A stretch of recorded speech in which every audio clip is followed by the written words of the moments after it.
Oke, baik. Kesempatannya sebelum kita memulaikan proses kegiatan belajar kita, mari kita bersatu dalam doa. Bapa di surga, kami mengucap syukur kepadamu Tuhan dan datang di hadapanmu pada pagi hari ini. Kami akan memulaikan kelas kami, kelas hermeneutika Bapa. Kiranya Engkau Tuhan yang bekerja di dalam kami ya Bapa, dan terutama buat para presentasi nanti ya Bapak, kiranya apapun yang disampaikan bisa kami pelajari dan bisa kami pahami sehingga kami dapat mengetahui bagaimana cara menafsir yang baik. Bapak di surga, ke dalam tangan-Mu kami menyerahkan pertemuan ini, hanya di dalam nama Tuhan Yesus kami berdoa. Amin. Baik, terima kasih Pak. Sebelum kami mempresentasikan kelompok kami, saya ingin mengecek teman-teman saya dulu. Novembriani hadir. Hadir. Sri Astuti. Hadir, Mei, hadir. Julianus.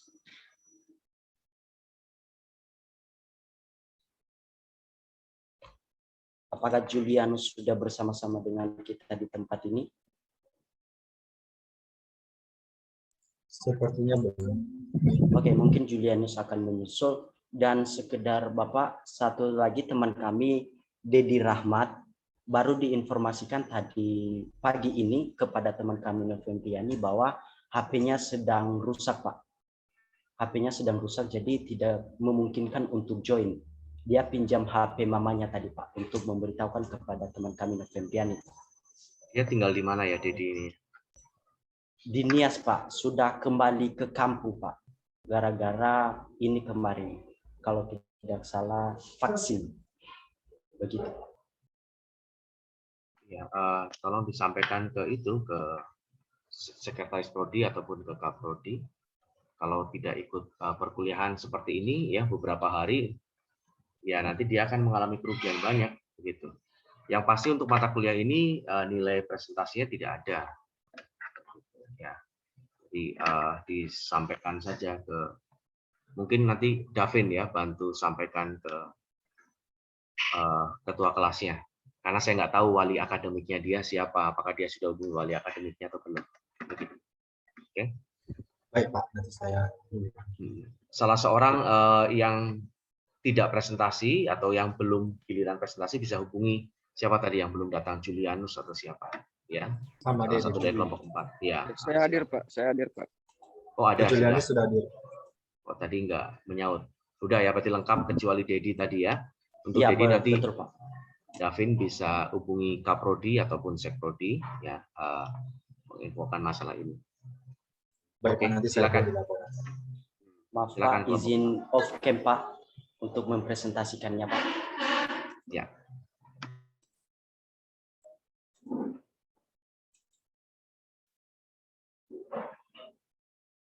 Apakah slide saya sudah terlihat, teman-teman?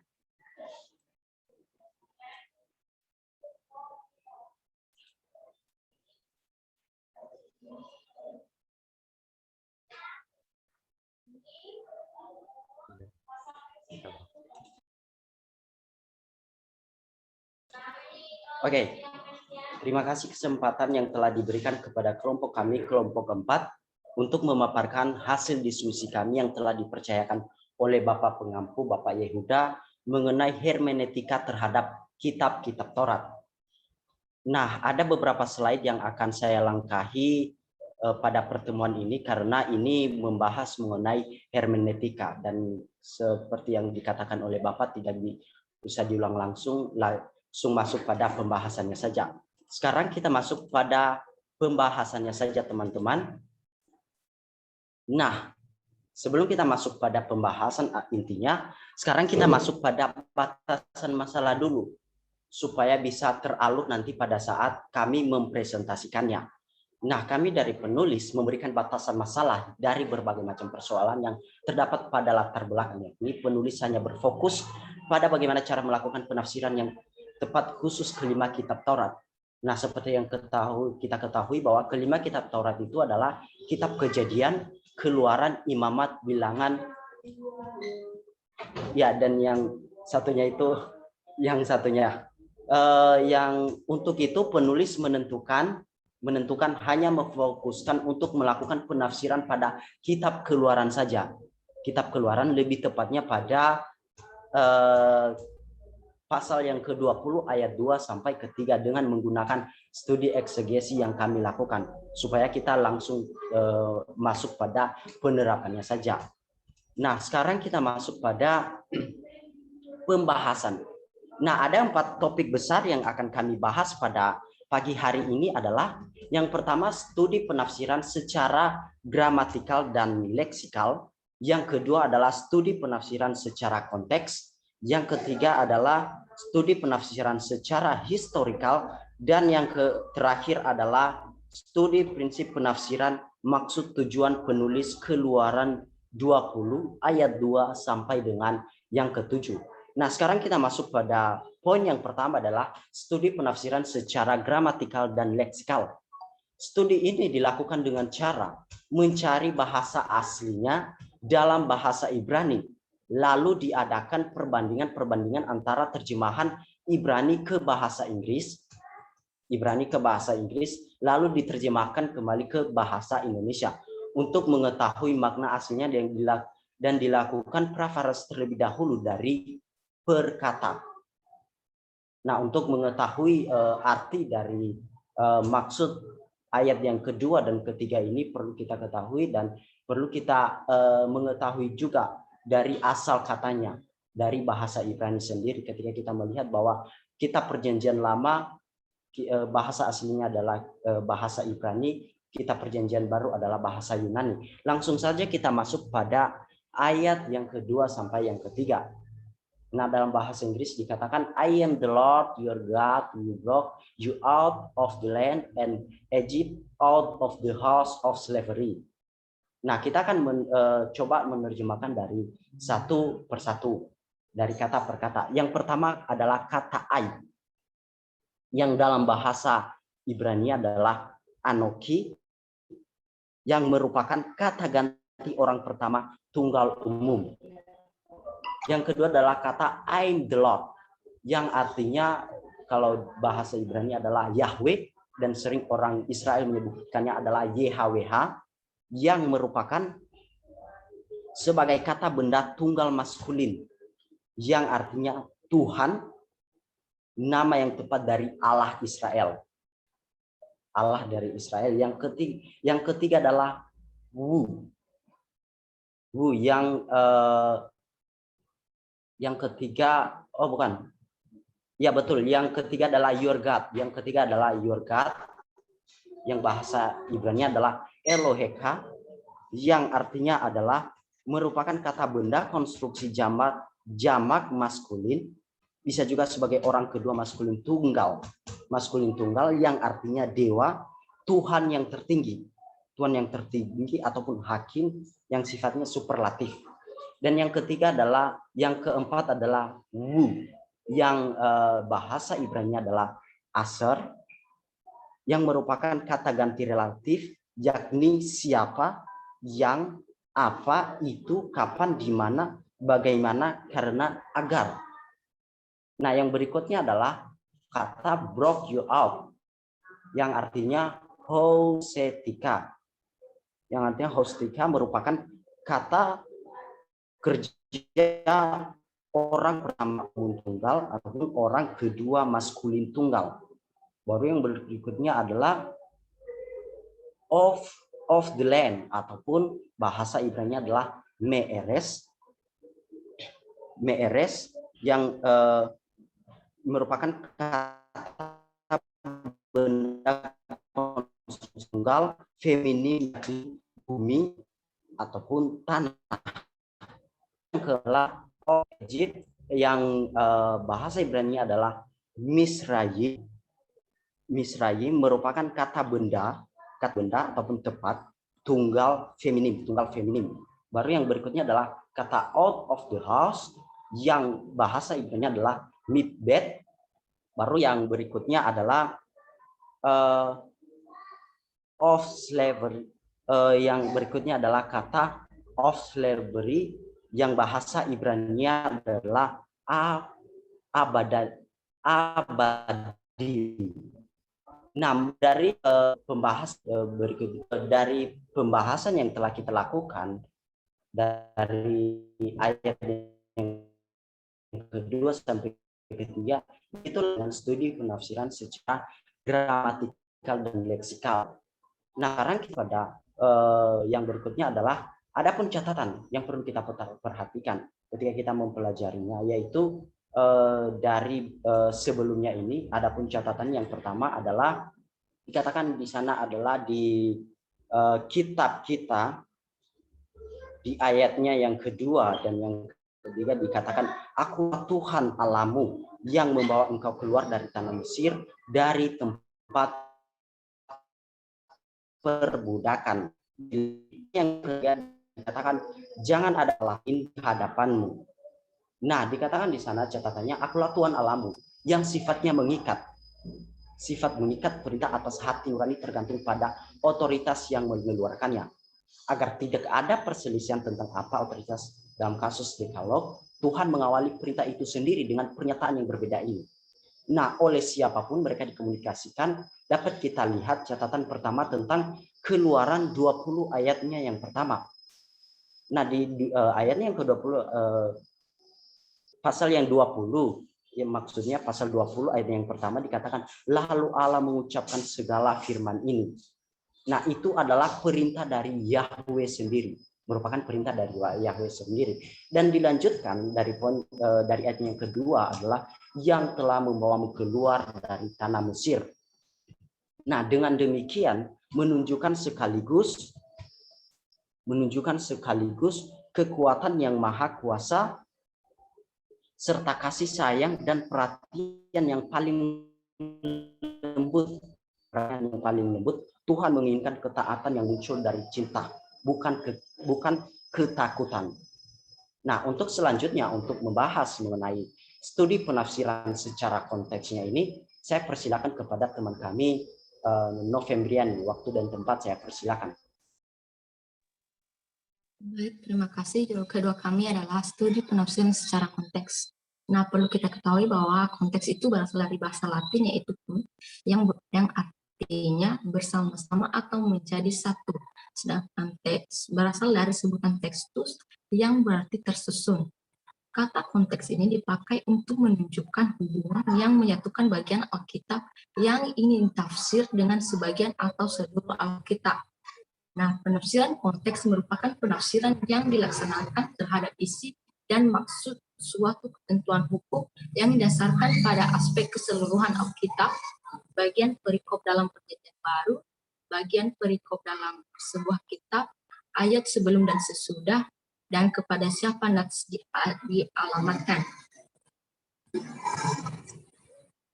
Dapat kita pahami bahwa konteks adalah konteks perikop adalah kitab, konteks kitab adalah kitab perjanjian. Nah, konteks kitab perjanjian adalah keseluruhan kitab. Pendekatan ini akan digunakan untuk menafsir teks dalam kitab Keluaran pasal 20 ayat 2 sampai 17. Prinsip penafsiran ini untuk menafsirkan nats berdasarkan konteks dari nats yang akan diteliti. Nah, pada ayat 2 sampai 3 Keluaran 20 ini penulis melihat ayat ini memiliki pengertian kontekstual yang cukup dalam. Alasannya yang pertama, Allah menegaskan kekuasaannya untuk memberlakukan hukum secara umum. Dapat kita lihat dari nats yang berbunyi, Akulah Tuhan Allahmu. Kedua, ia menyatakan dirinya sendiri sebagai satu-satunya yang harus disembah dalam ibadah penyembahan yang dicantumkan dalam keempat hukum pertama. Nah, umat Israel diikat di sini untuk taat pada keempat hukum ini dengan 3 alasan yang sama sekali tidak bisa dipisahkan, yaitu sebab Allah adalah Tuhan, Yehova keberadaan yang ada dalam dirinya sendiri, bebas, tidak terikat oleh apapun, kekal, dan merupakan sumber dari semua makhluk serta kuasa.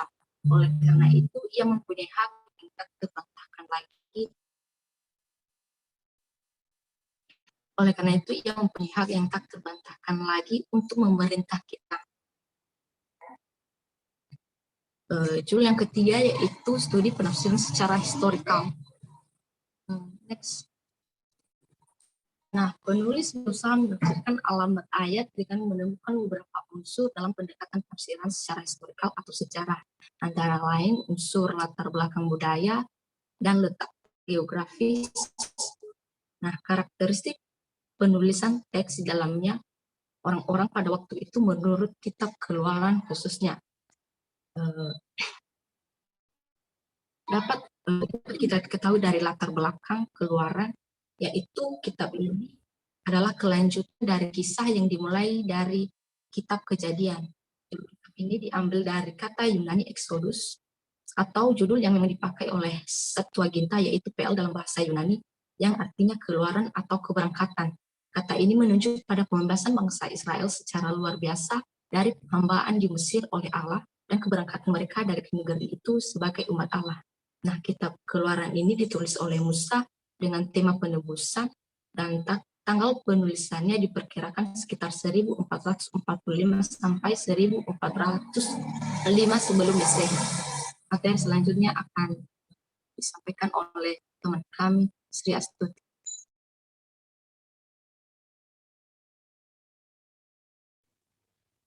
Oke, baik. Di sini saya akan menjelaskan mengenai tujuan dari pembahasan yang telah dijelaskan oleh teman kami tadi, Novembriani, yaitu tujuan ditulisnya kitab Keluaran. Ini kitab Keluaran ditulis untuk memberikan laporan tentang tindakan-tindakan Allah yang bersejarah dan bersifat menebus, ditetapkan sebagai bangsa pilihannya, dan diberi pernyataan tertulis mengenai perjanjiannya dengan mereka. Kitab ini juga ditulis seluruhan pernyataan diri Allah yang bertahap-tahap yang mencapai puncaknya di dalam diri Yesus Kristus dan dalam kitab perjanjian baru. Secara garis besar dapat kita perhatikan mengenai itu yang pertama, pembebasan Israel, yaitu tertulis dalam kitab Keluaran pasal 1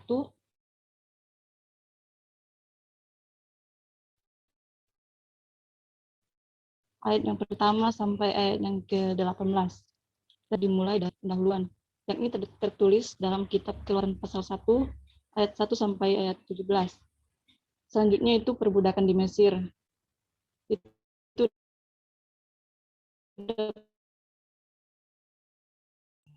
Halo, maaf Sri, suaramu putus-putus. Dalam kitab 2. Kebiasaan jaringan nggak terdengar kah? Bisa diulang, suaramu putus-putus. Halo Mei.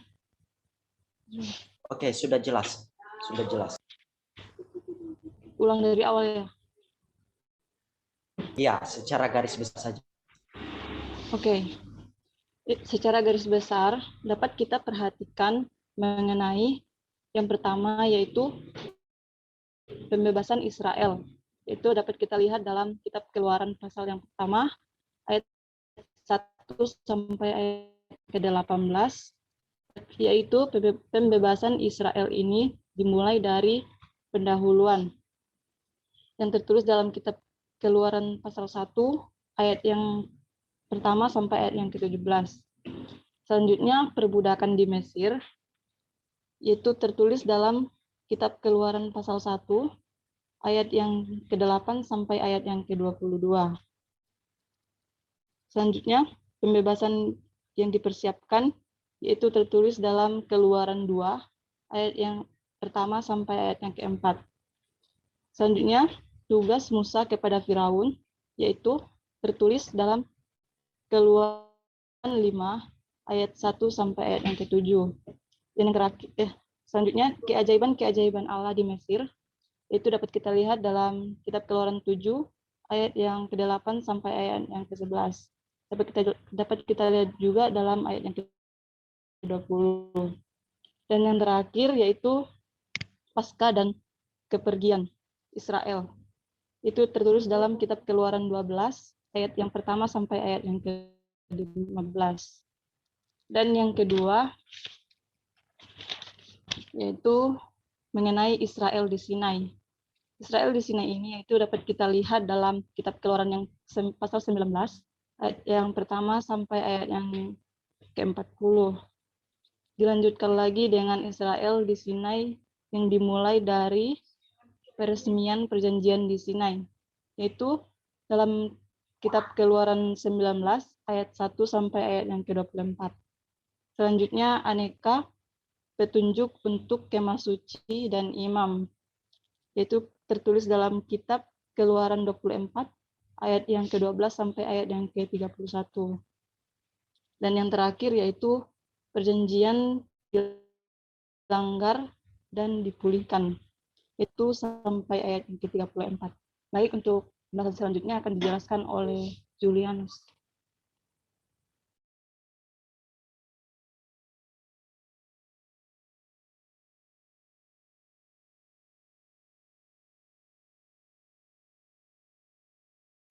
Halo Julianus. Ya, slide-nya masih belum muncul, Mike. Oke. Baik, kami akan melanjutkan mempresentasikan hasil dari kelompok kami yang disampaikan oleh saudara kami Syirah Stuti. Yang terakhir, studi prinsip penafsiran maksud dan tujuan penulisan Keluaran pasal 20 ayat 2 sampai 17. Pengertian pengarang dan pengarang adalah usaha untuk menerangkan apa yang menjadi maksud seorang pengarang kepada penerima surat, yang biasanya ditandai dengan kata-kata sambung, menunjukkan suatu keterangan tujuan dari suatu teks, kalimat, dan pengarah. Nah, untuk mendapat dan memahami apa yang menjadi maksud dan tujuan utama penulisan surat, maka penulis akan menyelidiki secara detail beberapa aspek untuk mendapat pemahaman yang jelas akan pokok utama maksud dan tujuan dalam penulisan kitab. Nah, saya secara pribadi dan menyelidiki antara lain yang itu. Yang pertama, mempelajari kata-kata sambung.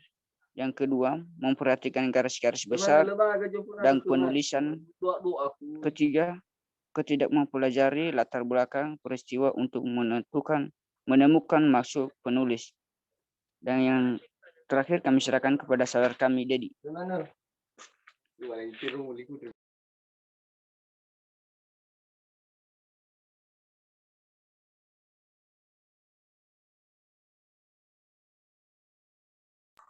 Oke teman-teman, sekarang kita masuk pada kesimpulan.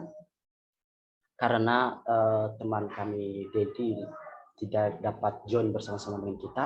Nah, dapat disimpulkan bahwa hermeneutika terhadap kitab-kitab Taurat merupakan ilmu yang mempelajari tentang penafsiran isi Alkitab agar tidak terjadi kesalahan dalam memahami isi Alkitab.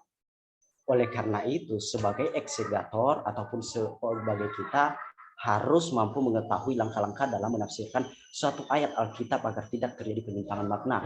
Langkah-langkah tersebut sesuai dengan apa yang telah kita pelajari tadi, mulai dari poin yang pertama. Saya ulang mengenai poin yang pertama adalah studi penafsiran secara gramatikal, yang kedua studi penafsiran secara konteks, yang ketiga studi penafsiran secara historikal, dan yang terakhir adalah studi prinsip penafsiran maksud tujuan penulis. Nah, itu saja yang menjadi pemaparan materi dari kami kelompok 4. Mohon maaf atas ketidakadanya kesempurnaan dalam pembahasan materi kami, dan mohon maaf juga kalau adanya kata-kata yang salah dalam pemaparan materi kami ini. Akhir kata saya ucapkan terima kasih. Ya, oke, baik. Sudah kita dengarkan bersama pemaparan presentasi kelompok 4 ya tentang Taurat. Sudah lebih spesifik begitu ya, dari 5 kitab Taurat hanya dipilih salah satu kitab saja, tepat seperti yang saya arahkan ya. Jadi seperti itu juga bisa diikuti oleh kelompok-kelompok lain ya, misalnya kecuali Kisah Para Rasul ya. Kalau Kisah Para Rasul tidak ada pilihan begitu. Nah, bisa misalnya kelompok pertama ini saya ambil contoh gitu ya, surat-surat kiriman dari apostolik itu tidak perlu semuanya dibahas, hanya fokus saja kepada satu bagian saja. Nah, lalu kemudian prinsip-prinsip hermeneutika apa yang bisa dikenakan pada perikop yang sedang yang disoroti ya, yang akan ditafsirkan. Kalau surat kiriman seperti apa. Nah, untuk masukan sebelum nanti saya buka forum diskusi atau tanya jawab kepada kelompok lain yang mau bertanya, masukan. Suara saya kurang jelas ya. Saya matikan dulu kamera. Oke. Tadi sampai di mana? Yang kurang jelas ya. Masukan Pak, sampai masukan. Oh ya, sampai dimasukkan ya. Sebelumnya sudah jelas ya. Jadi kelompok 4 sudah cukup memadai presentasinya ya. Spesifik, terfokus kepada pembahasan hermeneutikanya dan pemilihan satu bagian yang mewakili dari bagian kitab yang sedang dibahas ya. Dalam hal ini adalah Taurat. Tidak perlu kelima kitabnya dijabarkan keseluruhan ya, secara keseluruhan, tapi hanya fokus kepada satu bagian tertentu saja. Dalam hal ini adalah kitab Keluaran. Nah, kalau yang bisa saya berikan masukan ke kelompok 4 ini masih belum nampak adalah prinsip-prinsip khusus. Karena ini kan kita sudah masuk kepada hermeneutika spesifik atau khusus berdasarkan genre.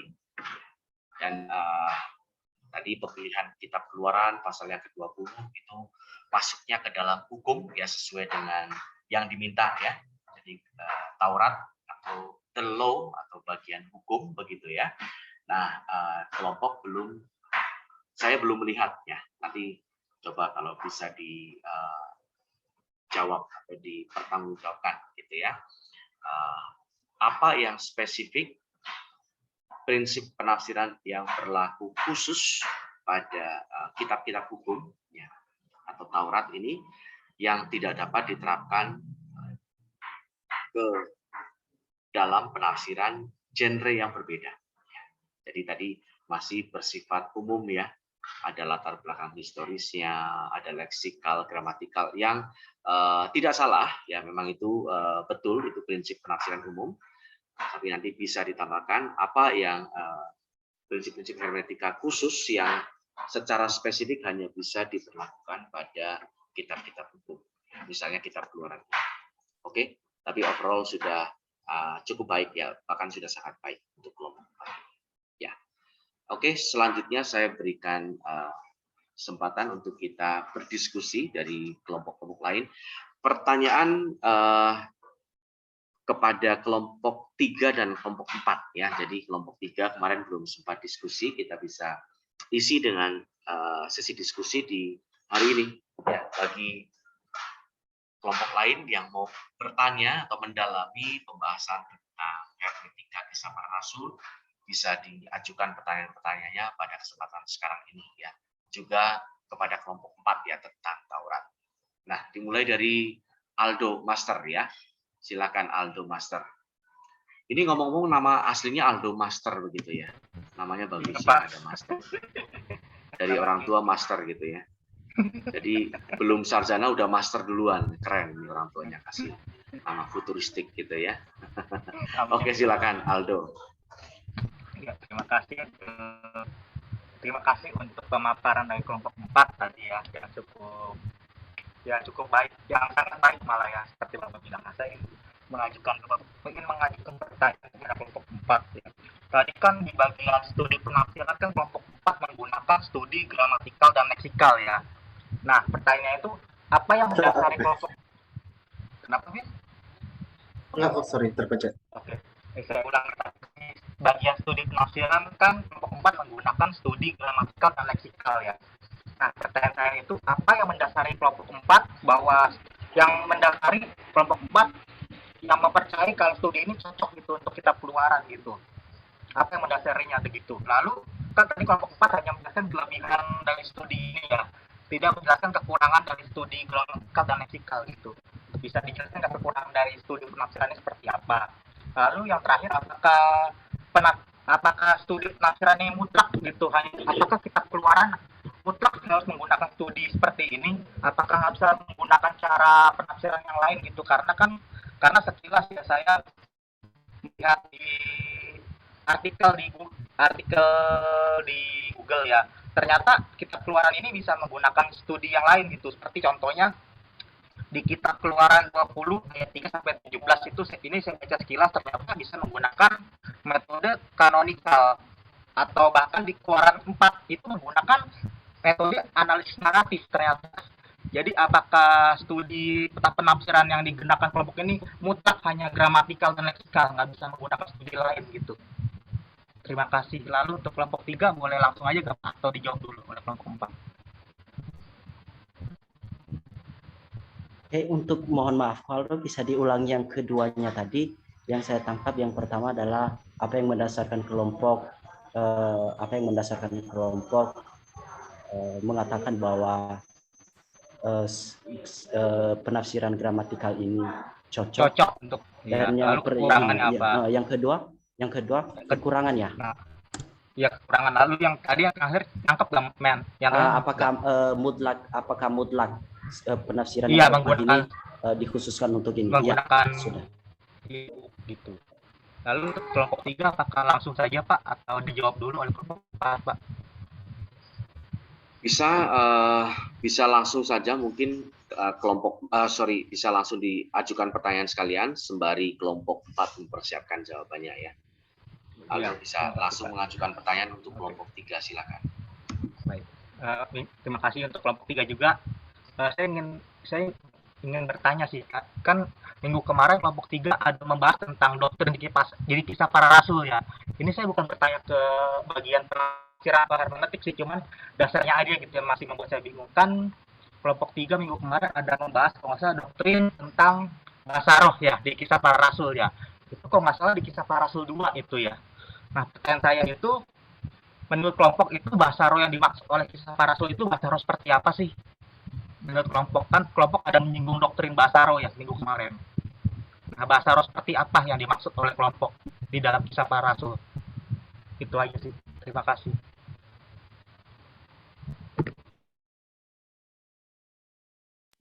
Oke, kelompok 4 apakah sudah siap menjawab atau kita tampung dulu pertanyaan dari peserta yang lain, dari teman-teman yang lain? Mungkin bisa lanjut untuk Davin dulu Pak.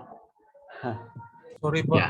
Pertanyaan saya untuk kelompok 3 itu ada hubungannya dengan pertanyaan Aldo. Apakah boleh saya tambahkan dulu? Yang tentang bahasa dulu aja. Ditahan dulu saja. Ya. Oke, setelah ini nanti baru. Jadi ditampung dulu. Ini terakhir sampai ke Randy dulu ya. Jangan ada yang resen dulu. Ya, betul Pak. Semua pertanyaan ditampung, nanti baru dijawab oleh kelompok 4 dan kelompok 3 begitu ya. Oke, Davin atau Nove? Silakan. Ya Pak, maaf sebelumnya. Nah, saya ingin bertanya tentang tadi di gramatikal dengan gramatikal yang dibawakan oleh kelompok 4 ini hanya menjelaskan konsep dasar. Tapi yang saya bingungkan, mengapa menjelaskan pada bagian kitab Ayub gitu? Kan kita tahu bahwa kitab Taurat itu kan dari Kejadian sampai Kejadian, Bilangan, Imamat kan. Nanti kenapa pakai Ayub dan membedahnya kitab Ayub gitu?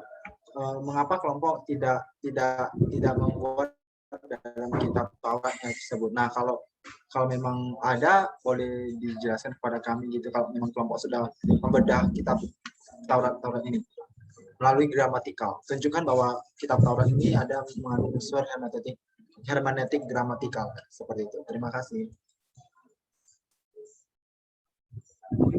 Maaf Davin, bisa lebih spesifiknya? Jujur saya masih belum menangkap. Nah, gini kan, tadi kan kelompok buat dari presentasi yang saya lihat itu kan Ayub nih, yang dibahas kitab Ayub. Sedangkan kitab, setahu saya kitab apa? Ayub. Kitab gramatikal. Gramatikal di awal. Bukannya itu kitab Keluaran ya? Bukan, di Ayub. Atau yang salah baca saya? Sepertinya salah baca. Kitab Keluaran yang Keluaran kan yang kedua kan kalau nggak salah. Ataupun bisa langsung ke coba ditunjukkan. Oke, saya share screen-nya. Ataupun saya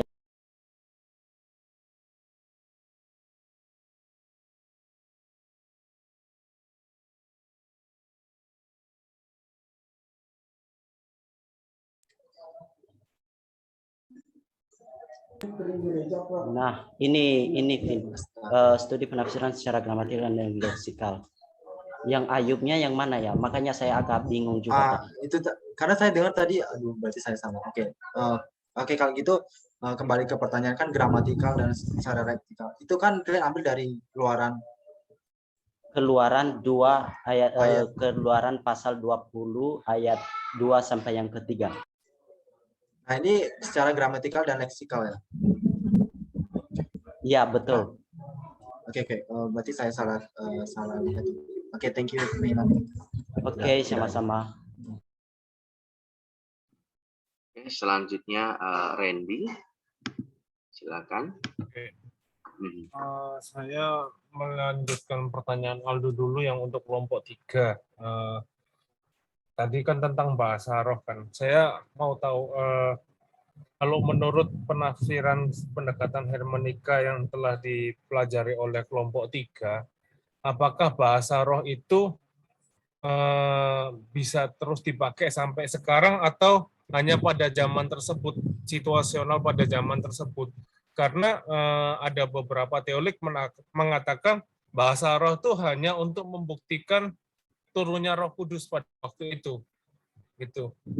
Saya nggak tahu teolog itu menggunakan hermeneutika apa ya, pendekatan apa, tetapi katanya hanya untuk pada waktu itu saja lidah api dan berbahasa lain gitu.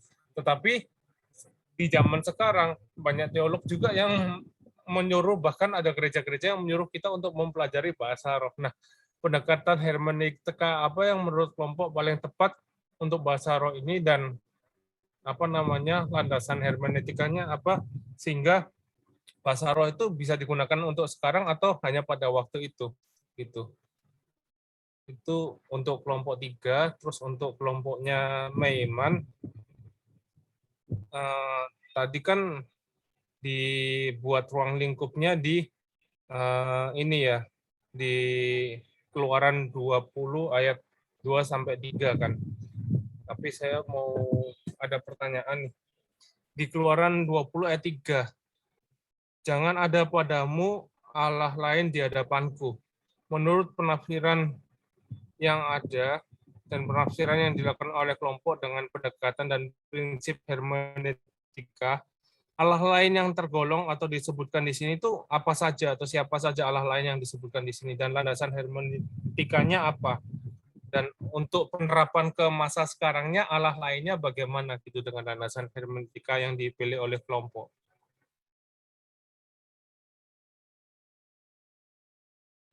Oke, untuk yang pertanyaan Randy, arti dari Allah lain gitu ya, dan landasan penafsirannya. Itu kan jangan ada Allah lain di hadapanku. Nah, ya, dengan pendekatan hermeneutika apa kamu menafsirkan Allah lain itu? Jadi Allah lain itu siapa atau apa gitu. Nah, terus Allah lain itu dalam penerapan hermeneutika yang kamu pakai itu di kehidupan sekarang itu siapa gitu.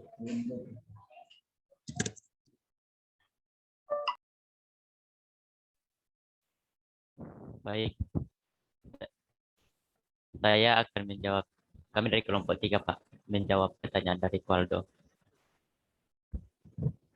Oke, silakan. Jadi pertanyaan Korando, bahasa roh seperti apa ya, Ko? Korando atau Ko Aldi? Ko Aldo. Oh, Ko Aldo. Ya, oke. Iya, Mas. Pertanyaanku jadi kan tadi kelompok kan kemarin ada menyinggung doktrin bahasa roh.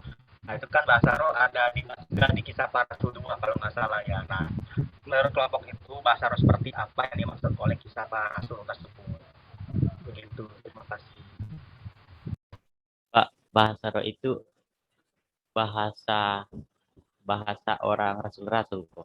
Bahasa yang diberikan Allah, yang diajarkan Allah kepada rasul-rasul, yang tidak bisa kita mengerti. Kalau aku begini loh, bahasa roh itu bahasa seperti apa gitu. Aku tahu itu bahasa roh itu bahasa yang nggak dimengerti, tahu maksudnya yang seperti apa gitu. Kan kalau menurut kisah para rasul 2 ini kan di ayat 9 kan, menurut konteksnya ini kan misalkan orang dari luar daerah datang gitu, atau orang yang daerah tersebut mengerti bahasanya gitu. Nah, menurut kelompok bahasa roh seperti apa itu? Karena kalau kita merujuk mentah-mentah kisah Rasul 2 itu bakal jadi itu gitu. Misalkan kalau kisah Rasul 2 kan membahas tentang Basoro yang nggak dimengerti. Misalkan aku orang Jakarta gitu, ya kan aku orang Jakarta ngomong pakai bahasa itu toto langsung aku mengerti gitu contohnya. Nah itu kan kalau kita mentah-mentah kan nggak kok itu mah untuk zaman sekarang mah bahasa Arab bisa dipelajari itu mah. Kalau kita telah mentah-mentah ya. Nangkep nggak maksudnya? Iya ya, nangkap. Tapi Terima kasih.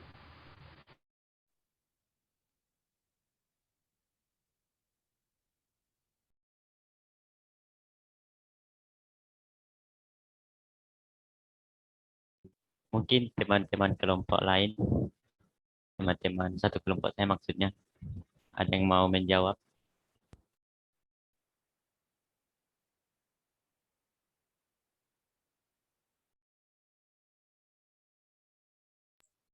Oke, baik. Di kelompok 3 sudah? Dulu Bang. Oke. Untuk pertanyaan pertama dari Ko Aldo Master, mungkin teman-teman yang lain, teman-teman saya, teman-teman kelompok saya bisa menjawab terlebih dahulu. Baik itu dari Sri Astuti, Julianus, ataupun Novembriani. Saya persilakan.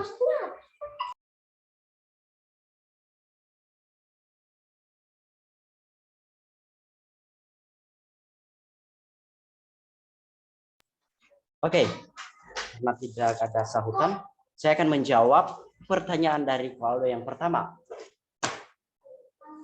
Yang pertama adalah, apa yang mendasarkan kelompok 4 memilih yang pertama tadi itu? Studi penafsiran secara gramatikal dan leksikal. Apa yang mendasarkan kelompok? Nah, kami dari kelompok mendasarkan, kenapa kami memilih hal yang pertama itu, karena menurut kami dari kelompok pendekatan tersebut sangat mendasar. Nah, kita tahunya dulu bahwa kita ini sama lagi dalam tahap pembelajaran, berarti sama-sama belajar. Nah, kami dari kelompok supaya tidak menyusahkan juga teman-teman yang lain, maka kami memilih studi penafsiran yang pertama ini, gramatikal ini, yang bertujuan untuk apa? Supaya tidak membingungkan kita. Itu yang pertama, supaya tidak membingungkan kita. Dan yang kedua, supaya kita langsung mengerti dari satu perkata. Dari satu, apa arti katanya. Kalau seandainya kita menggunakan yang lain, contohnya kami menggunakan yang lain, dan terjemahannya juga seperti ini, bisa dikatakan seperti ini nanti, satu kalimat langsung, ya mungkin bisa berbeda makna nantinya. Itu bagi kelompok itu alasan kami dari kelompok, karena dari secara studi gramatikal ini kami dari kelompok ya mengatakan bahwa biar lebih spesifik dan lebih memudahkan kita untuk mengetahuinya. Nah, sekarang yang kedua, kekurangan. Sejauh dari kami, kekurangannya masih ini ya, masih belum dapat, ya bisa dikatakan masih belum dapat. Tetapi kenapa kami melakukan hal tersebut? Karena lebih memudahkan saja gitu, lebih memudahkan kita. Mungkin kalau seandainya kita lebih menggunakan yang lain, mungkin akan berbeda makna ataupun hal lain sebagainya. Dan yang kemudian, apakah mutlak dilakukan? Apakah mutlak dipergunakan studi ini ataupun tidak? Nah, ketika kita merujuk pada pernyataan yang Bapak katakan tadi, bahwa dari apa yang telah kami bahas ini, yang artinya secara umum, berarti tidak mutlak dong. Yang secara khususnya masih belum dapat, yang mutlaknya itu. Nah, itu dari koreksi dari Bapak tadi, dan itu juga saya gunakan untuk menjawab pertanyaan dari Ko Aldo Master. Tidak mutlak. Kita bisa menggunakan yang lain begitu. Yang Ko Aldo, menurut Ko Aldo itu sesuai dengan apa yang hendak kita tafsirkan. Begitu. Gimana Ko Aldo? Baik, untuk pertanyaan 1 dan 2 bisa dipahami, bisa diterima sih. Cuman sedikit saran untuk pertanyaan ketiga, kan kelompok mengatakan kalau tidak mutlak gitu ya, sedangkan yang kelompok taruh hanya tadi penjelasannya hanya satu gitu. Mungkin kalau memang tidak mutlak bisa dimasukin pendekatan lainnya gitu supaya orang berpikir oh ternyata ada contoh-contoh lainnya gitu. Soalnya kamu Oke. hanya memasukkan satu aja tadi gitu. Ko Aldo tahu tadi yang kami bahas ada 4 poin. Tapi yang kelompok jelaskan, yang kelompok jelaskan secara garis besar cuma satu tadi. Oke, mengapa kami secara ini ya, secara garis besar. Ya, itulah itu kami hanya mengambil sebuah ini saja tadi, sebuah contoh bagi kita. Karena ketika kita melihat dari presentasi sebelumnya, bahkan Bapak juga mengatakan, ya pilih salah satu ayat saja, salah satu kitab, dan buat penerapannya. Berarti dari kami juga, kami membuat penerapannya. Jadi kami tidak membahas secara konteksnya bagaimana gitu. Tapi secara umum. Yang dibahas hanya satu, maksudnya yang mana ya? Maksudnya yang dibahas hanya satu ini maksud dari Ko Aldo dan maksud saya ini Pak, yang kami bahas itu kan yang langsung pada penerapannya itu cuman pada studi penafsiran Pak. Yang pertama studi penafsiran gramatikal itu Pak, studi penafsiran secara gramatikal dan leksikal. Nah itu yang maksudnya yang hanya satu itu Pak. Tetapi historical tadi nggak dibahas ya? Historical juga kami bahas tadi Pak. Slide penjelasannya saja. Lalu tujuannya juga sudah ada Pak. Slide ke-10. Iya betul Pak, slide ke-10 Pak. Nah itu kan ada lebih dari satu. Maksudnya satu tadi yang mana? Saya nggak nangkap. Saya tidak menangkap. Cuma satu. Kalau maksudnya hanya kitab keluaran itu tidak masalah gitu ya. Tapi kalau hanya satu prinsip penafsiran enggak juga. Tadi kan dibahas semua kan. Slide 6, 7, 8, 9 itu kan sampai dengan ke-11 ya. Ini kan dibaca setidaknya atau dipresentasikan oleh kelompok. Nah, mungkin Pak, Aldo klarifikasi dulu, coba silakan Aldo. Mungkin begini Pak. Oh, silakan Ko Aldo, silakan. Ya, tadi maksudnya ini maksudnya. Tadi kan memang menjelaskan 4 studi penafsiran, tapi yang dijelaskan lebih detail secara garis besarnya hanya satu gitu. Itu maksudnya Pak. Hanya satu ya itu? Ya yang gramatikal apa gitu ya kalau nggak salah. Oke. Terus di slide ke-8 itu kan penafsiran secara kontekstual. Konteks kesusastraan itu kan dibahas di slide ke-8 juga. Jadi ini beda dengan gramatikal leksikal. Gramatikal leksikal kalau di prinsip umum itu kan di nomor yang ke-3 dan ke-4 ya, langkah ke-3 dan langkah ke-4. Kalau konteks ini kan langkah yang pertama ya. Lalu kemudian historis ini slide ke-9 itu langkah yang kedua. Ini agak acak sih dari pembahasan kita prinsip-prinsip umum hermeneutika. Nah, justru koreksi saya tadi yang belum dilakukan oleh kelompok adalah bukan keempat-empat yang nggak dibahas, tetapi justru belum ada genre khususnya. Ya, genre khusus. Tadi justru disinggung oleh Aldo. Ada contohnya ya, penafsiran kanonik. Nah, penafsiran kanonik ini sangat relevan untuk penafsiran Taurat ini. Menempatkan posisi ya, kanon ini kanon pendekatan penafsiran kanonikal ini jadi menafsirkan berdasarkan urutan kanonikalnya. Ya.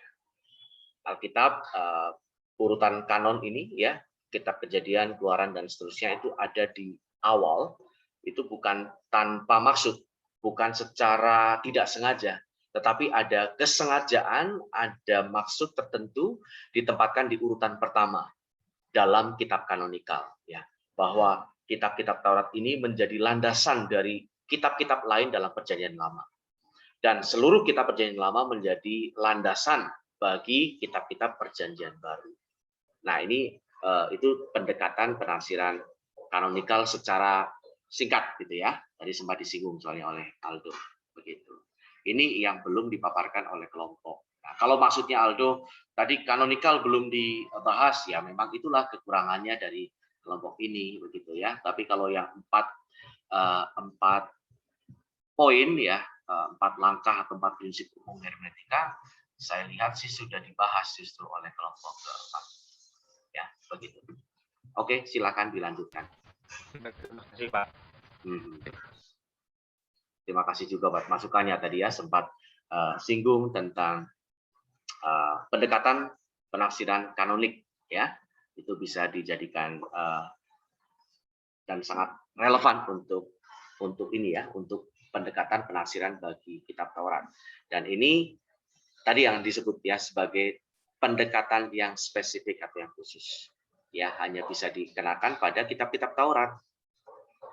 Pendekatan penafsiran tersebut ya, genre khusus. Ya, berdasarkan genre law atau Taurat atau hukum, kitab-kitab hukum ya. Juga ditambahkan misalnya pembedaan antara hukum kasuistik dengan hukum apodiktik. Nah, ini belum ada ya. Apa itu hukum apodiktik? Tadi yang dicontohkan oleh kelompok 4 itu kitab Keluaran pasal 20 ya, itu bersifat apodiktik atau hukumnya bersifat absolut.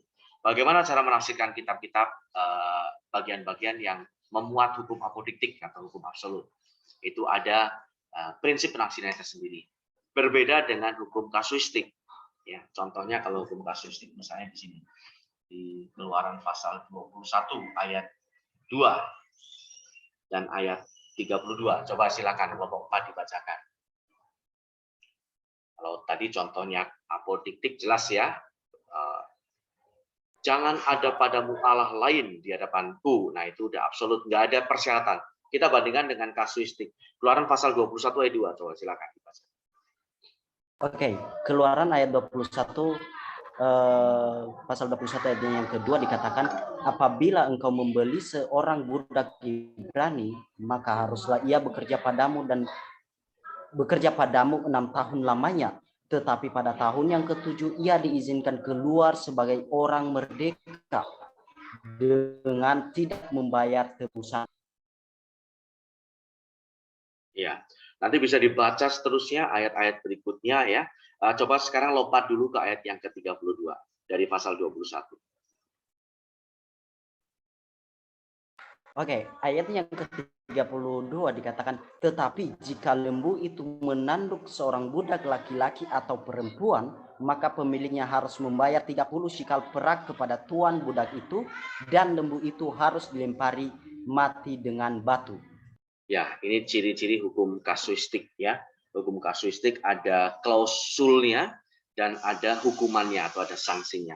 Apabila demikian atau jika demikian, maka seperti itu. Maka hukumannya begini dan seterusnya ya. Jadi ini berbeda dengan tadi Keluaran pasal 20 itu hukumnya bersifat absolut. Ya, jangan membunuh. Ya, kecuali terpaksa, nggak ada begitu ya. Atau jikalau engkau dalam kondisi kepepet ya, barulah engkau boleh membuang. Nggak ada seperti itu ya, tidak ada kasuistik seperti itu. Jadi itu bersifat absolut. Ada pendekatan penafsiran tertentu ya untuk hukum yang bersifat absolut atau apodiktik. Ada penafsiran langkah-langkah penafsiran tertentu pula yang berbeda pula ya untuk hukum apa namanya belum tadi kasuistik dan apodiktik, pokoknya berbeda ya. Dua ini harus diperlakukan secara berbeda.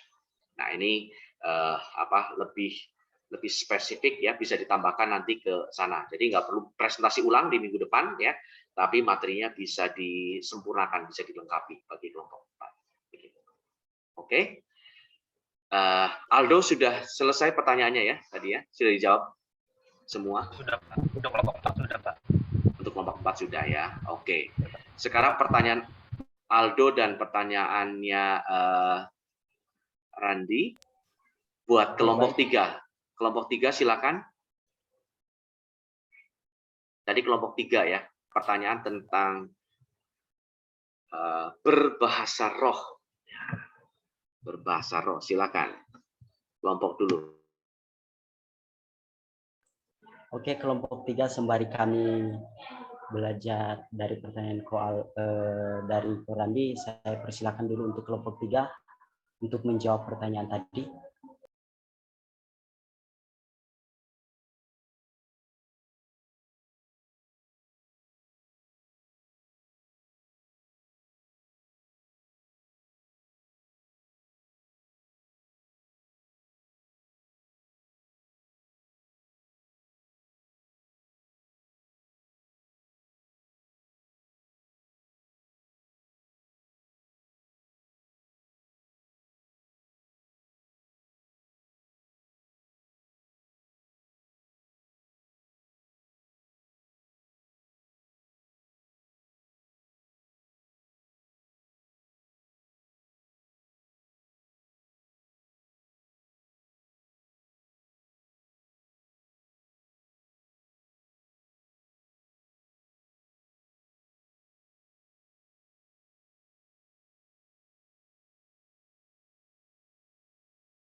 Bagaimana kelompok? Emang nggak ada suaranya ya? Oke, kalau memang tidak ada jawaban dari kelompok 3, ini mana aja nih kelompok 3? Orang-orangnya mana saja ini? Halo, kelompok 3? Ya. Bagaimana kelompok? Iya, Apakah mau Pak. menanggapi? Ya. Silakan menanggapi tentang berbahasa roh.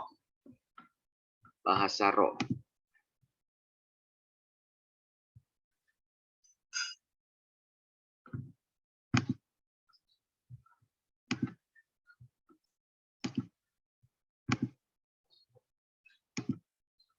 Ya, kalau kita lihat di dalam bahasa aslinya ya, dalam Kisah Rasul pasal 2 ayat yang keempat, sebenarnya untuk masalah bahasa itu tidak ada kata roh.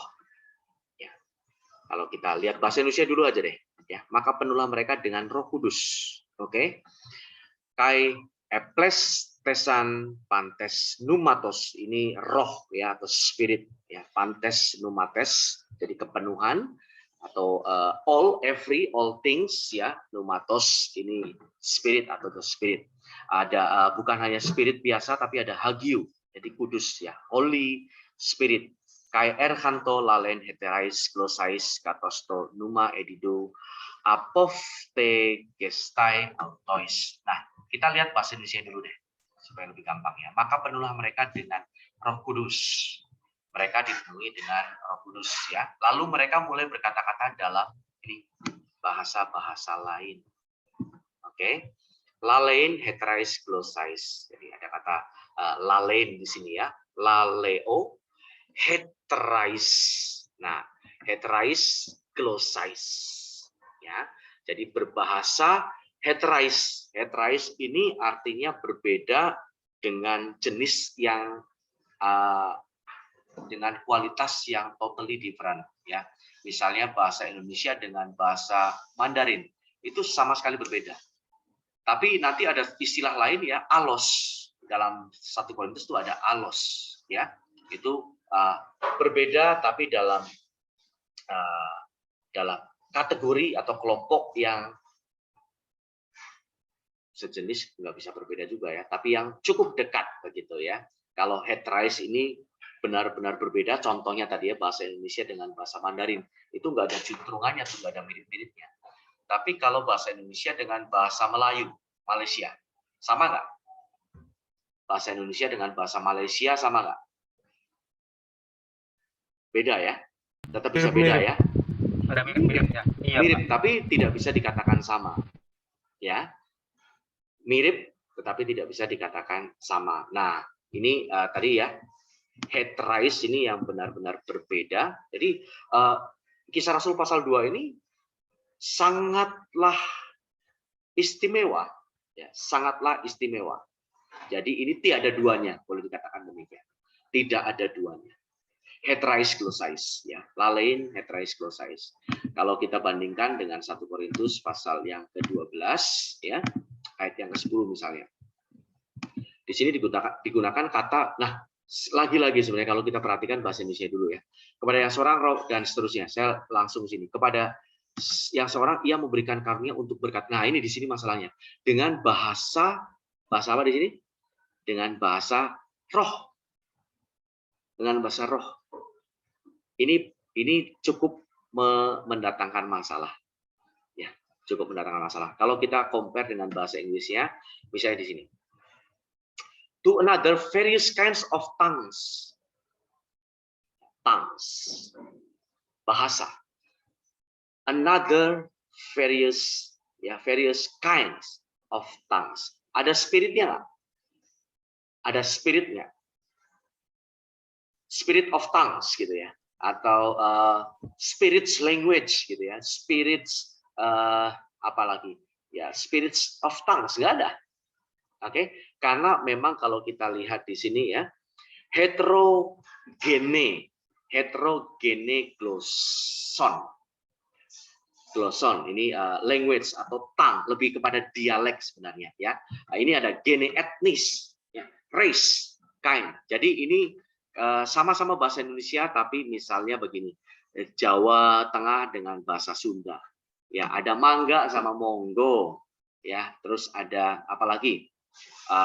Kadang-kadang artinya bisa berbeda. Contohnya amis. Ada di sini yang orang Jawa Barat nggak ya, atau yang tahu bahasa Sunda? Amis artinya apa? Amis pisan gitu. Ada? Nggak ada ya, di sini nggak ada yang tahu bahasa Sunda ya? Ada, Pak. Ada, Oh, Pak. ya, ada. Ada. Bang Daniel. Bang Daniel, mana Bang Daniel? Iya, kenapa Pak? Ya, amis artinya apa kalau dalam bahasa Sunda? Amis itu manis mungkin ya? Asin atau? Kamu orang Sharon, mana? Pak. Oh, Sharon. Saya tinggal di Bogor, Pak. Tinggal di Bogor tapi nggak ngerti Cuman bahasa bukan Sunda. orang Oh, ngerti oke. Sunda, cuman nggak terlalu dalam. Nggak terlalu dalam. Oke, siapa lagi yang tahu bahasa Sunda? Amis artinya apa? Atau nggak usah ngerti bahasa Sunda, tanya aja ke Bang Google ya. Tanya saja ke Bang Google. Amis, asin. Amis kok asin ya? Sunda KW. Siapa di sini yang tahu bahasa Sunda?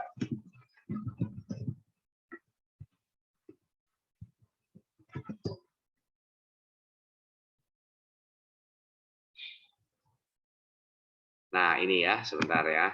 Oke, ini saya share screen aja. Tanya ke Mbak Google kalau nggak ngerti bahasa Sunda ya. Amis itu kalau di Jawa Tengah artinya bau ikan atau bau anyir. Kalau di bahasa Sunda, amis itu artinya manis. Nenggelis amis pisan gitu ya.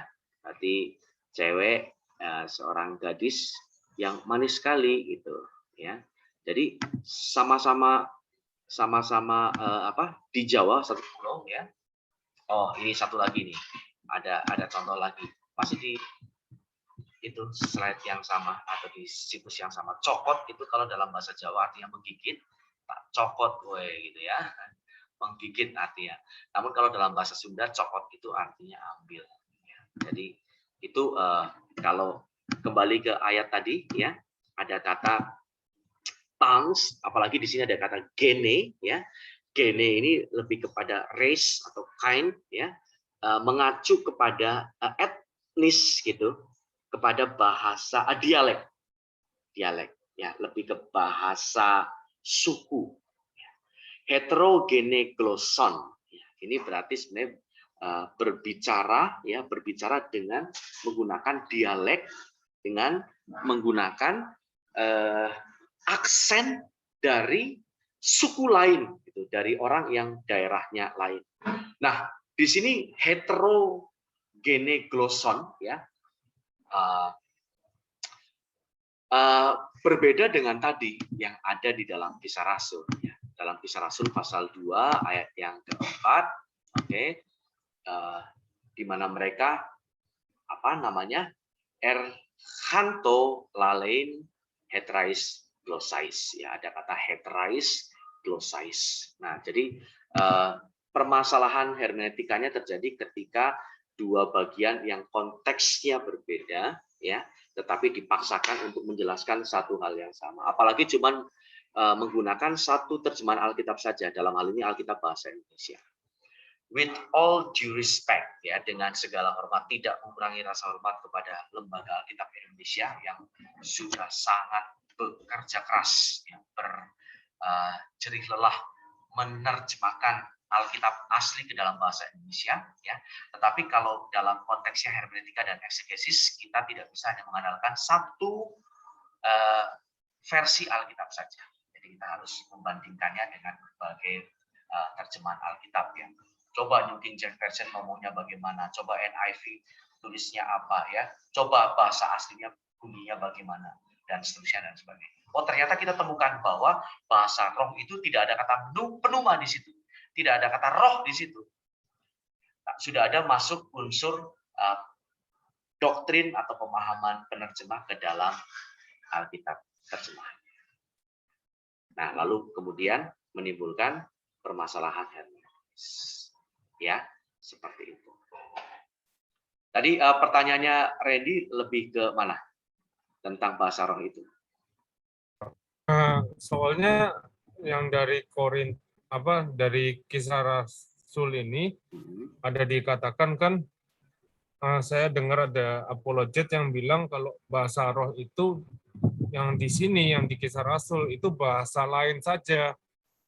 Jadi ketika orang-orang di sana tuh berbicara dengan bahasa-bahasa lain sehingga didengar-dengar oleh bangsa lain itu, loh kok dia pakai bahasaku gitu. Nah, jadi itu tidak bisa dilakukan lagi atau terulang lagi di zaman sekarang katanya gitu. Nah, saya mau mengkonfirmasi apakah benar seperti itu, dan kalau benar prinsip hermennya apa gitu. Lalu yang 1 Korintus, itu bahasa roh, berarti bisa diulang begitu.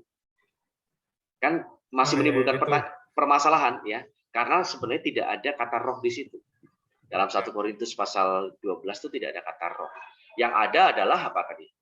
Ya, gene gloson. Jadi berbicara dengan dialek atau dengan logatnya orang lain. Contoh ya, saya tidak pernah tinggal di Papua. Orang Papua punya dialek tertentu gitu. Tapi entah bagaimana ya, nah tentu ini namanya karunia ya, the gift of the Holy Spirit gitu ya. Pemberian atau karunia dari Roh Kudus. Oke. Nah, entah bagaimana ya, tentu secara adikodrati begitu ya. Saya bisa berbicara dengan bahasa etnisnya Papua. Sehingga orang-orang pedalaman yang nggak ngerti bahasa Indonesia, ketika saya, ini contoh saja ya, ketika saya ada di pedalaman Papua, saya bisa ngobrol dengan mereka, dengan etnisnya mereka, dengan logatnya mereka. Dan mereka ngerti tentang itu. Ini kok orang orang asing kok bisa-bisanya tahu bahasa sini. Lalu mereka terjamah ya, mereka dijamah oleh kuasa Roh Kudus, bisa dimenangkan. Nah, itu yang dimaksudkan oleh 1 Korintus pasal 12. Dan ini bukan tidak pernah terjadi ya, walaupun tidak sering, tetapi beberapa kali terjadi. Orang ya pertama kali baru datang ke satu daerah, satu tempat yang bahasanya tidak dimengerti oleh orang lain. Oh, kok dia bisa berkomunikasi dengan setempat ya, dengan orang setempat dengan bahasa mereka, yaitu tentu ilham dari ini ya, tentu kuasa Roh Kudus gitu, kuasa Roh Allah. Maka disebut sebagai the gift of Holy Spirit. Jadi udah melenceng sekali kalau sikara lama-lama, udah melenceng sekali, udah beda sekali. Lama-lama asik ya. Kalau kelamaan jadi nggak asik lagi. Itu udah jauh sekali dari yang dimaksudkan oleh 1 Korintus pasal 12. Apalagi seperti ini, mari kita berbahasa roh. Nah, itu udah kebablasan banget gitu ya. Saya tidak merujuk kepada siapapun, tidak mau menzolimi satu orang tertentu ya. Tapi praktek semacam itu sudah sangat jauh dari hermeneutika yang sehat. Tidak menerapkan prinsip-prinsip hermeneutika ya, langkah eksegesisnya, tidak menerapkan langkah-langkah hermeneutika yang sehat secara ketat begitu ya. Oke, jadi seperti itu. Kalau kita menerapkan langkah-langkah hermeneutika secara ketat ya, maka kemungkinan kesalahan penafsiran seperti itu tidak akan terjadi. Nah, ini Kisah Rasul 19 ayat 6. Jangan ditabrakkan dengan 1 Korintus. Kisah Rasul 19 harus ditafsirkan, lihat ayat 1 sampai 5-nya apa. Lihat ayat 7 sampai 10-nya dan seterusnya apa. Itu bicara tentang konteks kesusastraan ya. Karena ayat-ayat sebelum dan ayat-ayat sesudah ini yang paling menentukan makna ya, menentukan makna pada ayat ini. Ya, jangan ambil 1 Korintus untuk menentukan maknanya Kisah Rasul 19. Saya pastikan begini. Saya pastikan salah penafsiran. Atau paling tidak gini deh, kalau tadi terlalu lebay ya. Kemungkinan besar sekali salah penafsiran. Oke, karena konteksnya Kisah Rasul pasal 19 dengan 1 Korintus berbeda. Jelas ya? Nah, ini masih prinsip umum, ya kan? Nah, kalau di Kisah Rasul yang kelompok belum sampaikan di pertemuan lalu, Apa prinsip khususnya, prinsip hermeneutika khususnya yang secara spesifik untuk genre kisah para rasul? Ya, itu belum ditambahkan gitu ya. Kemarin saya lihat sudah diupdate ya, sudah diupdate oleh kelompok yang ketiga, tetapi juga saya belum lihat secara detail begitu ya. Apa prinsip-prinsip hermeneutika yang hanya bisa diterapkan atau berlaku khusus bagi kitab ini, yaitu kitab Kisah Para Rasul. Ya, nanti boleh dicari kembali ya. Nah, buat kelompok ya, kelompok yang mau mengupdate gitu ya. Kalau mau mengupdate, saya minta jangan di-delete ya, jangan di-delete file yang lama. Oke, kalian bisa announce bisa post edisi revisinya ya, file yang updated itu dengan dikasih keterangan ya. Ini untuk memperbaiki file sebelumnya. Jangan begini, ini update-nya Pak, ini yang sudah diperbaiki Pak, tapi yang lama di-delete gitu ya. Saya nggak menyimpan file yang lama. Ya, saya tidak menyimpan file yang lama. Jadi file yang lama tetap dibiarkan ada di situ. Kalian uploadlah file yang baru dikasih keterangan revisi per tanggal sekian. Misalnya sekarang ya 21 bulan 10, revisi 21 Oktober kelompok 3, revisi 21 Oktober kelompok 2 dan seterusnya. Nah, ini contohnya kelompok 2 ya. Kelompok 2 ini saya lihat maaf ada sedikit revisi gitu ya di tanggal 6 Oktober. File lamanya di mana? File lamanya di delete. Betul nggak? Kelompok 2. Iya benar, Pak. Iya benar. Artinya kalian mengharapkan saya punya memori yang sangat kuat gitu ya. File lamanya ada di otak saya gitu, terus tahu mana aja yang sudah direvisi gitu kan. Tolong jangan ya, ingatan saya, memori saya tidak sebaik itu, tidak sehebat itu. Jadi file yang lama tetap dipertahankan, kalau ada perbaikan, upload lagi. Jadi banyak nggak masalah gitu ya. Satu kelompok bisa upload 3-4 kali juga tidak menjadi masalah. Gitu. Tapi file lamanya tetap dipertahankan, supaya saya bisa bandingkan, oh kelompok ini sudah memperbaiki dalam hal ini, kelompok ini sudah memperbaiki dalam hal ini, dan seterusnya. Begitu ya. Oke, sepertinya kelompok 5 presentasinya minggu depan saja ya, karena waktunya sudah tinggal sedikit. Wah, lega ya, bisa ancang-ancang lebih banyak lagi, persiapannya bisa lebih matang lagi ya. Masih ada pertanyaan yang belum terjawab dari kelompok 3? Ya, masih ada Pak. Oh, silakan. Masih ada Pak, dari kelompok 4. Oke, saya akan menjawab pertanyaan dari Randi ya. Pertanyaan dari Korandi adalah ala lain seperti apa yang dimaksudkan dalam kitab Kejadian 20, lebih tepatnya di ayatnya yang ketiga. Nah, kan coba menjawab. Mohon maaf sebelumnya kalau seandainya kedengarannya agak ribut, banyak anak-anak di sini lagi belajar. Ala lain seperti apa yang dimaksudkan? Nah, ketika kita mengetahui ya, ketika kita melihat cerita bangsa Israel, baik itu ketika mereka ada di Mesir, apa yang mereka sembah? Mereka sembah adalah Allah lain. Nah, Allah lain seperti apa itu? Bisa seperti patung-patungan yang mereka buat sendiri, patung tuangan, sering disebut di dalam kitab Perjanjian Lama seperti patung tuangan. Nah, itu disebut sebagai Allah lain pada saat itu. Nah, pendekatan hermeneutika apa yang bisa yang dilakukan? Nah, untuk menafsirkan, dan jawaban kami dari kelompok adalah menggunakan yang secara historikal, dan yang kemudian implikasinya bisa dikatakan sebagai implikasinya ya. Allah lain seperti apa itu di masa sekarang ini? Allah lain seperti apa di masa sekarang ini? Nah, kami dari kelompok seperti apa juga yang telah dikatakan oleh Bapak Eras bahwa Allah lain seperti apa itu ya ketika kita membanggakan sesuatu benda ataupun memberikan level tertinggi kepada, ataupun jangankan level lah, intinya ketika kita memberikan sesuatu harga lah ataupun gimana lah yang menyatakan bahwa dia lebih tinggi dari itu, begitu, lebih tinggi dari posisi Allah kita sendiri. Nah mungkin bisa begitu, ataupun Bapak bisa menambahkan ataupun teman-teman kami dari kelompok bisa menambahkan pernyataan dari saya di versi.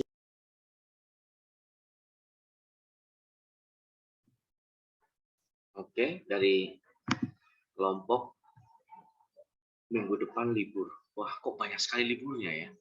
Luar biasa nih. Tahun ini kok banyak sekali libur. Kita ini sekarang pertemuan yang keberapa ya ngomong-ngomong ya? David ke 11 ya. Kita masih 12, 13, 14. Bukan 11 deh. Tidak mungkin pertemuan yang ke-11. Pertemuan ke-11 itu presentasi kelompok pertama. Kemarin kelompok 23 itu pertemuan ke-12, sekarang pertemuan ke-13, berarti 14, 15. Kita tinggal 2 kali pertemuan lagi. Sorry, 13. Saya 3 ya. pertemuan lagi, kok jadi 11? 13 ya. betul. 14, 3 kali pertemuan lagi termasuk UAS ya. 3 pertemuan lagi termasuk UAS, berarti kita tinggal 2 kali pertemuan. 28 Oktober libur, berarti kita masih ada 4 dan 11 kemungkinan ya, kalau tidak ada libur juga. Soalnya di kalender komputer saya nggak ada tanggal merah, semuanya hitam. Gitu ya. Hari Minggu pun juga hitam. Jadi saya nggak tahu ada hari libur apa. Gitu. Oke, ya silakan Randy ditanggapi dulu tadi jawaban dari kelompok bagaimana, apakah sudah menjawab pertanyaan atau belum? Lain itu yang lebih tinggi dari Allah ya saya sudah tahu gitu, cuman penerapan prinsip hermeneutikanya apa gitu kan, tadi kan kamu membahas tentang hermeneutika di situ. Nah prinsip hermeneutika apa yang kamu terapkan sehingga kamu bisa menyimpulkan itu gitu. Kalau Allah lain itu sesuatu yang lebih tinggi dari Allah, ya itu dikhotbahkan banyak pendeta, semua pendeta seperti itu khotbahnya gitu. Cuman maksudnya prinsip hermeneutika apa yang kamu terapkan di situ sehingga kamu bisa menyimpulkan bahwa Allah lain itulah. Itu yang masih aku belum dapat. Saya sudah ini tadi secara historikal itu. Ya. Yang secara historikal. Jadi paling penting adalah hal itu ya. Tentu langkah-langkah hermeneutika umumnya harus dilakukan terlebih dahulu. Konteks kesusastraannya seperti apa ya. Konteks dekatnya bagaimana, konteks jauhnya seperti apa. Konteks penulis yang sama itu penting ya. Kitab Keluaran tidak berdiri sendiri. Kejadian, Imamat, Bilangan dan Ulangan itu ditulis oleh penulis yang sama. Dari pendekatan kanonik nanti juga bisa disoroti begitu ya. Terus bagaimana cara pendekatan dengan pendekatan ini hermeneutika kanonik tadi kan belum dibahas oleh kelompok. Nanti kelompok bisa lengkapi ya, coba searching atau nanti saya berikan kalau kesulitan saya berikan referensi tapi dalam bahasa Inggris pastinya untuk dipelajari begitu ya. Baik, Pak. Terima kasih. Ya, jadi Allah lain ini kita nggak bisa langsung lompat ke implikasinya atau signifikansinya dalam kehidupan konteks kita zaman sekarang ya. Perlu dipelajari dulu makna historisnya apa, makna orisinilnya apa. Pada zaman Israel, pada zaman bangsa itu keluar dari Mesir, situasi apa yang mereka hadapi. Ya, nah setelah itu diketahui, barulah kita tarik benang merahnya. Apa kesamaan konteks pada zaman itu dengan konteks zaman kita sekarang? Baru muncul tadi ya, ada handphone pun bisa jadi berhala. Apa kesamaannya? Nah ini nggak boleh langsung muncul tiba-tiba handphone jadi berhala. Harus ditemukan dulu makna orisinalnya apa. Ya, bangsa Israel waktu itu berhadapan dengan apa, gitu ya? Oh ternyata berhala itu adalah menjadi sumber kekuatan, sumber pengharapan. Ya, bangsa itu Allah lain. Ya, jadi kalau mengandalkan misalnya Baal, ya, oh dewa kesuburan, gitu ya, Asitoret. Nah ketika mereka menyembah kepada berhala-berhala itu atau allah-allah lain ini, mereka mengandalkan Allah tersebut yang menjadi sumber kekuatan mereka. Oke, nah sekarang kita tarik relevansinya, ya, tarik signifikansinya dalam konteks kehidupan zaman modern. Apa yang menjadi sumber kekuatan, apa yang menjadi sumber pengharapan, apa yang menjadi sumber kebahagiaan selain daripada Tuhan. Wih, ternyata banyak sekali. Ya, ternyata banyak sekali. Tuhan, ambillah apapun daripadaku, asal jangan handphoneku. Wah, itu berarti handphone sudah jadi berhala. Ya kan? Makanya kadang-kadang kadang-kadang saya berpikir begini, coba 3 hari gitu ya, 3 hari menyepi kemana gitu, tanpa bawa apapun gitu ya, cuman bawa pakaian ganti aja, nggak usah bawa handphone, nggak usah bawa laptop, nggak usah bawa apapun ya, tidak terhubung dengan dunia internet. Coba bisa hidup apa enggak? Ternyata bisa loh. Nah itu ya, baru kita pulang dari retreat itu, wah itu rasanya kita akan melakukan handphone secara berbeda. Kalau sekarang ini kalau nggak di terapi seperti itu, kayaknya tanpa disadari ya bisa memperlakukan handphone seperti Allah gitu.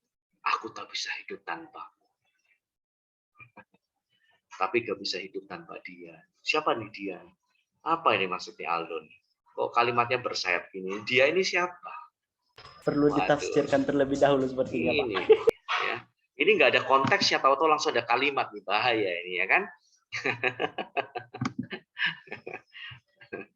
Oke, ya biar dia sendiri yang menjawab lah ya. Oke, jadi seperti itu ya. Saya pikir sudah cukup jelas ya. Ada yang belum terjawab pertanyaannya? Semua sudah ya? Semua sudah terjawab. Ya, oke. Baik, berarti kita bisa akhiri. Silakan kelompok 4 menutup dan mengakhirinya juga dengan doa. Baik teman-teman, itu saja yang menjadi pembahasan materi kami mengenai hermeneutika terhadap kitab-kitab Taurat. Mohon maaf kalau seandainya ada kesalahan baik itu dari kata per kata yang dikeluarkan oleh pembicara maupun kesalahan dalam pemaparan materi. Nah, mari kita bersatu di dalam doa. Bapa di surga, terima kasih untuk siang hari yang indah ini Tuhan. Kami telah menyelesaikan presentasi kami. Terima kasih buat pertolongan-Mu Tuhan. Dan pertemuan kami selanjutnya kami serahkan ke dalam tangan-Mu. Engkau terus yang memperlengkapi kami ya Bapa, sehingga kami dapat mengerti apa yang Engkau kehendaki di dalam kehidupan kami. Kegiatan kami selanjutnya kami serahkan ke dalam tangan-Mu. Kami yakin dan percaya bahwa Engkaulah Tuhan yang akan membimbing kami. Hanya di dalam nama Yesus kami berdoa dan mengucap syukur. Amin. Oke, nanti untuk minggu depan tanggal 28 sebelum ada pengumuman resmi dari kampus ya jangan mengeluarkan statement apapun ya. Tadi tanggal 28 libur gitu, saya hanya baca chat ya. Tapi saya lihat di beberapa kalender ternyata bukan tanggal merah. Ya, jadi kalau tidak ada pengumuman resmi dari kampus ya berarti kegiatan perkuliahan tetap diadakan ya, kita bisa jumpa lagi. Tapi dari Kaprodi sudah diinfokan Pak di grup Kaprodi. Di grup sudah diinfokan. Kaprodi bersama Kaprodi. Karena saya di grup seluruh Kaprodi belum ada pengumuman itu. Oh, berarti nanti kalau dipastikan lagi ya Pak, nanti sama Kaprodi. Iya, saya takut. Oke, ya. Kalau hari Rabu tanggal 20 itu adalah hari libur nasional. Kemarin betul ya sudah diumumkan secara ofisial oleh kampus. Tapi kalau tanggal 28 tidak ada ya. Nanti jangan sampai satu prodi libur sendiri begitu ya. Karena di kalendernya tidak ada tanggal merah gitu. Oke, jadi nanti coba make sure lagi ke Kaprodi dan Sikprodi ya. Karena saya belum dapatkan pengumuman dari official STTE ya. Seperti itu. Kalaupun memang diliburkan oleh STT ya sudah, berarti Kamis depannya lagi kita ketemu. Tapi kalau belum ada pengumuman dari kampus tanggal 28 tetap ada perkuliahan ya berarti mungkin kita akan ketemu tanggal 28. Begitu ya. Oke. Sampai jumpa lagi di pertemuan berikutnya kelompok 5 dan kelompok 6 ya, bersiap-siap untuk presentasi pertemuan yang akan datang. Tuhan Yesus berkati.